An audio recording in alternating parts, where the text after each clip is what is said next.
Globally News. He is the second richest man in the world's most populous country. He operates a network of ports not just in India, but also in Australia and Israel, and possibly soon Sri Lanka and Vietnam. He manufactures drones in collaboration with Israeli and Emirati companies. His rise in wealth coincides with the ascent of his country's most powerful leader ever. And now he's under investigation by the U.S. government. But that's not holding him back. Gautam Adani wants to take over the world. Today, Gautam Adani is worth an estimated $105 billion. That's not bad for a college dropout. Adani, like many Indians from his home state of Gujarat, grew up in a society in which business was part of its culture. He got his start in the diamond trade and then worked his way into plastics. But Adani's big break came in 1994 when he obtained the contract for operating Gujarat's Mundra port without any prior experience in the industry. He also soon pivoted to another lucrative sector, energy. But Adani's path from being merely wealthy to super rich begins in the 2000s with the rise of Narendra Modi as the chief minister of the state of Gujarat. This chapter begins with a massacre. In 2002, Gujarat was home to deadly pogroms that saw over 1,000 Muslims killed by Hindu extremists. Investigations by the British government and others found Modi and his government complicit in the violence. In the aftermath, Modi was reviled across much of India, and even some in his Hindu nationalist Bharatiya Janata Party, or BJP, saw him as a toxic figure.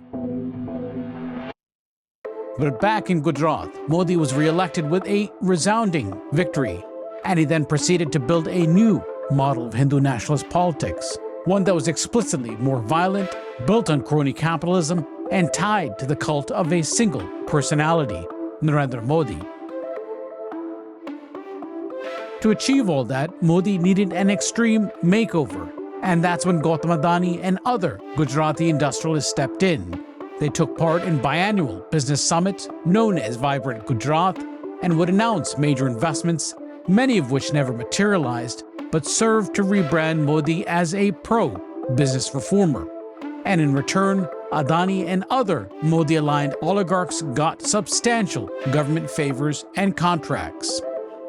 Fast forward to 2014, when Modi was to be inaugurated as Prime Minister, he flew on Adani's private jet to the Indian capital. Adani's net worth soon also took off, and now it's sky high. Over the first 8 years of Modi's premiership, Adani saw his net worth rise from $8 billion to $150 billion. That's a massive surge of over 1,700%.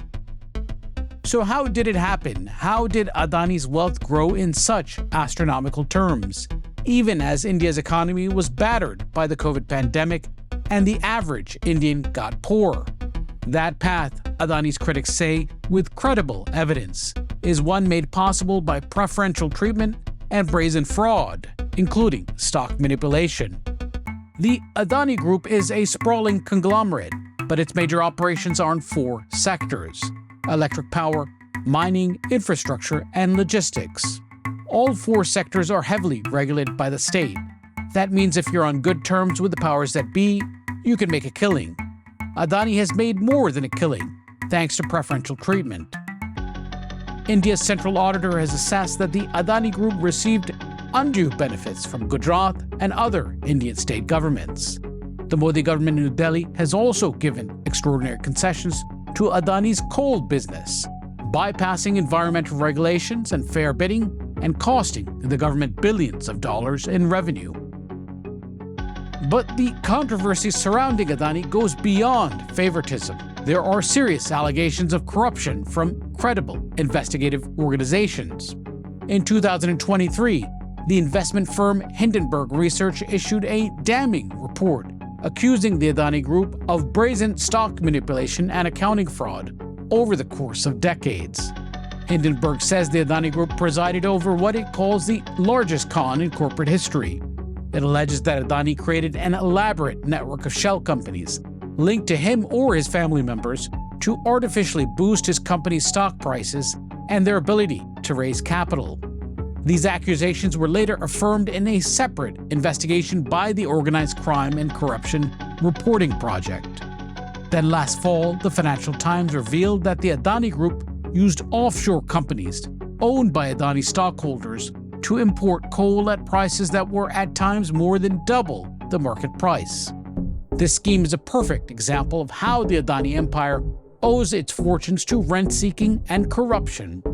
The coal identified by the Financial Times as over-invoiced was reportedly purchased from Adani shell companies by an Adani mining company, imported through an Adani port, and then used by an Adani electric power company to generate power sold to the Indian state distributor on a cost-plus basis, an agreement that compensates Adani on the basis of a margin added to capital and input costs. That makes Indian energy needlessly more expensive, and it's ultimately the Indian consumer who foots the bill for the inflated costs claimed by Adani. Many Indians are now fed up with the crony capitalism manifested by Adani that's led to growing inequality and a declining quality of life. In a February 2024 survey by India Today, most Indians said they believe that the biggest beneficiary of Modi's economic policies is big business, and that dissatisfaction with the status quo translated this spring into Modi's worst election performance in over a decade. In the recent general elections, Modi's BJP failed to get a majority of seats in the lower house of parliament, falling well short of the two-thirds majority it said it would win. Now, ahead of the polls, Modi and his rival, Rahul Gandhi, traded accusations that they were paid off by Indian oligarchs like Adani. That suggests Adani could be a liability for Modi. At the same time, Adani's troubles are also slowly mounting in the United States. In March, it was revealed that the US government was now investigating Gautam Adani for bribery. But Gautam Adani may be too big to fail. His business pursuits are also increasingly tied to India's aspirations to become a superpower and US efforts to contain China. The Adani Group has gone international, with critical investments in defense and infrastructure, positioning itself at the nexus of a strategic entente between India, Israel, the UAE, and the United States.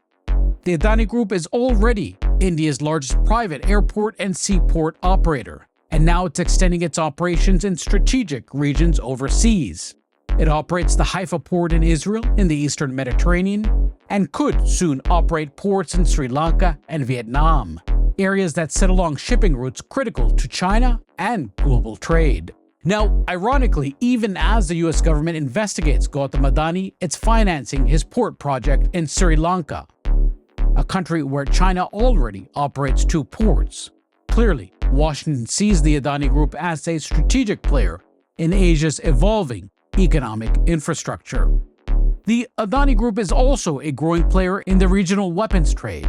Its defense and aerospace arm has a joint venture with Israel's Elbit Advanced Systems that co-manufactures local versions of Israel's Hermes 450 and 900 drones.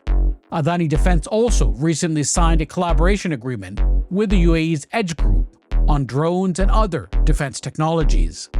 India, Israel, and the UAE are part of a quadrilateral partnership group with the United States known as the I2U2. So, the Adani Group's growing importance in the region's strategic architecture may insulate Gautam Adani from actual consequences when it comes to bribery and fraud. He's not only key to Modi's domestic political agenda, but also the geostrategic objectives of India and other powers.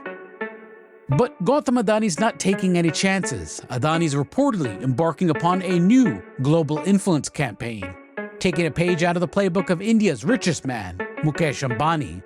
Ambani, whose net worth is over $110 billion, funds the Observer Research Foundation, or ORF, a think tank that in partnership with the Indian government conducts research and organizes an annual gathering known as the Raisina Dialogue, attended by world leaders like Boris Johnson, Giorgia Meloni, as well as top experts and influencers on global issues.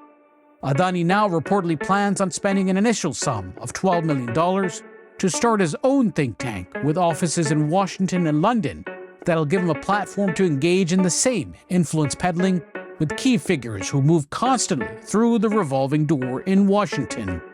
So while the noose may be tightening on one of India's biggest robber barons, Gautam Adani has made clear he's got global ambitions and he won't let the rules get in his way. he'll simply make his own.